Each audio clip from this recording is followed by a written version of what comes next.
ಇನ್ನು ದಾವಣಗೆರೆ ಬಿಜೆಪಿಯಲ್ಲಿ ಬಂಡಾಯ ಶಮನವಾಗುವ ಯಾವ ಲಕ್ಷಣಗಳು ಕೂಡ ಕಂಡು ಬರ್ತಾ ಇದೆ.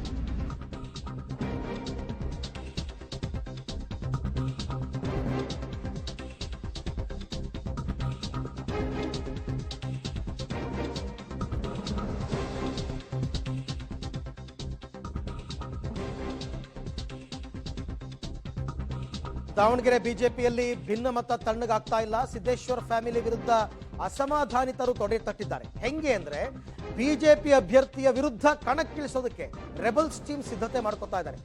ಅಭ್ಯರ್ಥಿಯನ್ನ ಬದಲಾವಣೆ ಮಾಡದೇ ಇದ್ರೆ ಅಚ್ಚರಿ ಅಭ್ಯರ್ಥಿಯನ್ನ ಕಣಕ್ಕಿಳಿಸೋದಕ್ಕೆ ಸಿದ್ಧತೆ ನಡೀತಾ ಇದೆ. ಯಾರವರು? ರವೀಂದ್ರನಾಥ್ ಆಗಿರಬಹುದು, ಎಂಪಿ ರೇಣುಕಾಚಾರ್ಯ ಆಗಿರಬಹುದು, ಮಾಡಾಳ್ ಮಲ್ಲಿಕಾರ್ಜುನ್ ಆಗಿರಬಹುದು. ಮೂವರಲ್ಲಿ ಒಬ್ಬರನ್ನ ಬಿಜೆಪಿ ಬಂಡಾಯವಾಗಿ ನಿಲ್ಲಿಸೋದಕ್ಕೆ ಈಗಾಗಲೇ ನಿರ್ಧಾರ ಮಾಡಿದ್ದಾರೆ ಅನ್ನುವ ಮಾತುಗಳು ಕೇಳಿ ಬರ್ತಾ ಇದೆ. ಆದರೆ ಯಡಿಯೂರಪ್ಪನವರು ಸಂಧಾನ ಮಾಡ್ತಾ ಇದ್ದಾರೆ, ಸಂಧಾನ ನಡೆಸ್ತಾ ಇದ್ದಾರೆ. ಅದು ಯಶಸ್ವಿ ಆಗುತ್ತಾ ಇಲ್ವಾ ಗೊತ್ತಿಲ್ಲ, ಯಾಕೆಂದ್ರೆ ಕೆಲವು ನಾಯಕರು ಬಂದಿಲ್ಲ. ಬಟ್ ಇವರಂತೂ ತೀರ್ಮಾನ ತಗೊಂಡಿದ್ದಾರೆ. ಯಾಕೆಂದ್ರೆ ಅವ್ರು ಮೊದಲಿಂದನೂ ಹೇಳ್ಕೊಂಡು ಬಂದಿದ್ದು, ನೀವು ನಮ್ಮ ಜಿಲ್ಲೆನಲ್ಲಿ ಯಾರಿಗೆ ಬೇಕಾದ್ರೂ ಟಿಕೆಟ್ ಕೊಡಿ, ಆದರೆ ಸಿದ್ದೇಶ್ವರ ಫ್ಯಾಮಿಲಿಗೆ ಬೇಡ ಅಂತ. ಬಟ್ ಅಲ್ಟಿಮೇಟ್ಲಿ ಹೈಕಮಾಂಡ್ ಏನು ಮಾಡ್ತು? ಗಾಯತ್ರಿ ಸಿದ್ದೇಶ್ವರ್ ಅವರಿಗೆ ಟಿಕೆಟ್ ಕೊಡ್ತು, ಸಿದ್ದೇಶ್ವರ್ ಅವರ ಪತ್ನಿಗೆ. ಹಾಗಾಗಿ ಭಿನ್ನಮತ ಜೋರಾಗಿದೆ.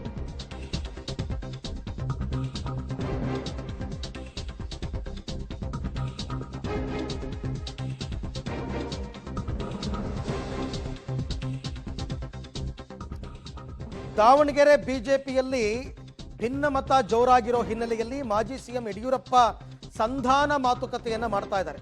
ಬಿಜೆಪಿ ಕಚೇರಿಯಲ್ಲೇ ಬಿಎಸ್ವೈ ಮನವೊಲಿಕೆ ಕಸರತ್ತು ನಡೀತಾ ಇದೆ. ಈ ಸಭೆಯಲ್ಲಿ ಸಂಸದ ಸಿದ್ದೇಶ್ವರ್ ಅವರಿದ್ದಾರೆ, ಜಿಲ್ಲೆಯ ಮಾಜಿ ಶಾಸಕರು ಭಾಗಿಯಾಗಿದ್ದಾರೆ.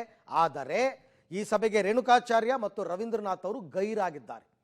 ಇವತ್ತು ಕರೆದಿದ್ರು, ಇನ್ಫ್ಯಾಕ್ಟ್ ಎಲ್ಲರನ್ನೂ ಕೂಡ ಮಾತುಕತೆ ಆಡಿ ಈ ಭಿನ್ನಮತ ಶಮನಗೊಳಿಸೋಣ ಅಂತ. ಒಂಥರ ರೆಬಲ್ ಆಗಿ ನಿಂತ್ಬಿಟ್ಟಿದ್ದಾರೆ ರೇಣುಕಾಚಾರ್ಯ, ರವೀಂದ್ರನಾಥ್, ಮತ್ತೆ ಇವನ್ ಹರಪನಹಳ್ಳಿ ಮಾಜಿ ಶಾಸಕರಾಗಿರ್ತಕ್ಕಂಥ ಕರುಣಾಕರ್ ರೆಡ್ಡಿ, ಇವರೆಲ್ಲರೂ ಕೂಡ ಮಾಡಾಳ್ ಮಲ್ಲಿಕಾರ್ಜುನ್, ಇವರೆಲ್ಲರೂ ಕೂಡ ರೆಬಲ್ ಆಗಿ ನಿಂತಿದ್ದಾರೆ. ಅಭ್ಯರ್ಥಿಯನ್ನ ಕಣಕ್ಕಿಳಿಸಿಯೇ ಸಿದ್ಧ ಅಂತ ಕೂಡ ನಿಂತಿದ್ದಾರೆ. ಹಾಗಾಗಿ ಯಡಿಯೂರಪ್ಪನವರ ಸಂಧಾನ ಯಶಸ್ವಿ ಆಗುತ್ತಾ ಇಲ್ವಾ ಗೊತ್ತಿಲ್ಲ. ನಾಳೆ ನಾನು ದಾವಣಗೆರೆಗೆ ನಾನು ಅಗರ್ವಾಲ್ ರವಿಕುಮಾರ್ ಹೋಗ್ತಾ ಇದ್ದೀವಿ. ಎಲ್ಲವೂ ಸರಿ ಹೋಗುತ್ತೆ, ಹೋಗಿ ಮಾತಾಡ್ಕೊಂಡು ಬರ್ತೀವಿ. ಈಗ 3-4 ಕ್ಷೇತ್ರಗಳಲ್ಲಿ ಇನ್ನೂ ಬಂಡಾಯ ಇದೆ ಸರ್.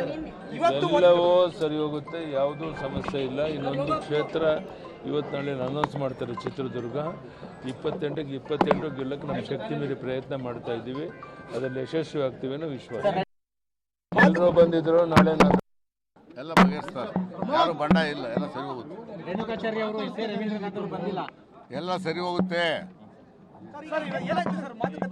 ಏನು ಮಾತುಕತೆ ಏನಿಲ್ಲ, ಯಾರ ಹತ್ರ ಮಾತುಕತೆ ಏನು ಅವ್ರ ಆಶೀರ್ವಾದ ತಗೊಂಡು ಅಷ್ಟ್ಬಿಟ್ರೆ ಎಲ್ಲ ಸರಿ ಹೋಗುತ್ತೆ. ಈ ಬಗ್ಗೆ ಮತ್ತಷ್ಟು ಮಾಹಿತಿ ನನ್ನ ಕೊಲೀಗ್ ಪುನೀತ್ ಅವರಿಂದ ಪಡ್ಕೊಂಡ. ಪುನೀತ್, ಈಗ ತುಂಬಾ ಮುಂದಕ್ಕೆ ಹೋಗ್ಬಿಟ್ಟಿದಾರ ಈ ಎಲ್ಲ ಬಂಡಾಯಗಾರರು ಅಂತ? ಯಾಕೆಂದ್ರೆ ಇನ್ನೊಬ್ಬ ಅಭ್ಯರ್ಥಿಯನ್ನ ಬಂಡಾಯವಾಗಿ ಕಣಕ್ಕಿಳಿಸುವ ನಿರ್ಧಾರಕ್ಕೆ ಬಂದ್ಬಿಟ್ಟಿದಾರ. ಯಾಕೆಂದ್ರೆ ಒಂದ್ ಕಡೆ ಸಮಾಧಾನ ಮಾಡೋ ಪ್ರಯತ್ನಗಳು ನಡೀತಾ ಇದೆ, ಬಟ್ ಅದು ಯಾವುದಕ್ಕೂ ಜಗ್ತಾ ಇಲ್ವಾ ಅಂತ. ಖಂಡಿತವಾಗ್ಲೂ ಅರವಿಂದ್, ಏನು ದಾವಣಗೆರೆಯಲ್ಲಿ ಬಿಜೆಪಿ ಭಿನ್ನಮತ ಶಮನವಾಗುವಂತಹ ಲಕ್ಷಣಗಳು ಕೂಡ ಕಾಣ್ತಾ ಇಲ್ಲ. ಏನು ಸಂಸದ ಜಿಎಂ ಸಿದ್ದೇಶ್ವರ ಪತ್ನಿ ಗಾಯತ್ರಿ ಸಿದ್ದೇಶ್ವರರಿಗೆ ಬಿಜೆಪಿ ಟಿಕೆಟ್ ಕೊಟ್ಟಿರುವಂತಹ ಹಿನ್ನೆಲೆಯಲ್ಲಿ ಸಾಕಷ್ಟು ಅಸಮಾಧಾನವನ್ನು ಕೂಡ ವ್ಯಕ್ತಪಡಿಸ್ತಾ ಇರುವಂತದ್ದು. ಒಂದು ಕಡೆ ಮಾಜಿ ಸಚಿವರಾದಂತಹ ಎಂಪಿ ರೇಣುಕಾಚಾರ್ಯ ಆಗಿರ್ಬೋದು, ಮತ್ತೆ ರವೀಂದ್ರನಾಥ್ ಆಗಿರ್ಬೋದು, ಕರುಣಾಕರ್ ರೆಡ್ಡಿ ಅವರು, ಮತ್ತೆ ಮಾಡಾಳ್ ಮಲ್ಲಿಕಾರ್ಜುನ್, ರವಿಕುಮಾರ್, ಹೀಗೆ ಹಲವಾರು ನಾಯಕರು ಕೂಡ ಈ ಅಭ್ಯರ್ಥಿಯನ್ನು ಬದಲಾವಣೆ ಮಾಡಬೇಕು ಅನ್ನುವಂತಹ ಒಂದು ಪಟ್ಟನ್ನು ಕೂಡ ಹಿಡಿದಿದ್ರು.